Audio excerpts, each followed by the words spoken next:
नमस्कार. आज आपण सरकारी परीक्षेबाबत जाणून घेणार आहोत. CEC सर्चमध्ये जाऊन आपल्याला सरकारी परीक्षा हे नाव सर्च करायचे. त्याच्यानंतर ते पोर्टल ओपन होईल. पोर्टल ओपन झाल्याच्यानंतर तिथं रजिस्टर करायचं CEC लॉग इन. नंतर तिथं सेंट्रल एक्झामवरती गेल्याच्यानंतर जे काही परीक्षा असतात त्या परीक्षा तुम्हाला तिथं दिसतात.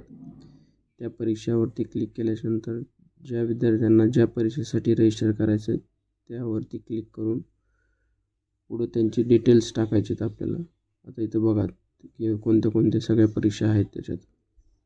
आणि आपल्या पोलीस भरतीसाठी इथं अदर स्टेटमध्ये जावं लागतं. अदर स्टेटमध्ये गेल्याच्यानंतर पुढं अदर स्टेटमध्ये तुम्हाला इथं बघा महाराष्ट्र पोलीस कॉन्स्टेबल म्हणून येतं.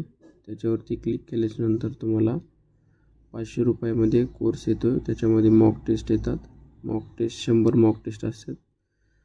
आणि सगळं काही जे काही अभ्यासक्रम त्याचा होईल त्याच्यावरती ॲनालिसिस होतं आहे. आणि त्याचं लाईव्ह टेस्ट होती त्याच्या दर रविवारी.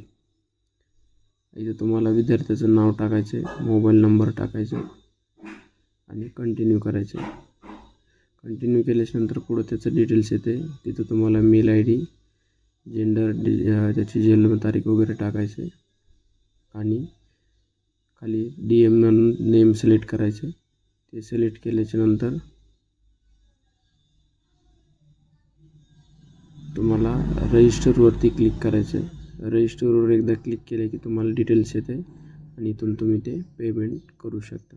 आता बघा 500 रुपयामध्ये पण तुमचं ज्यावेळेस वॉलेट डिडक्शन होते ते 432 रुपये होते.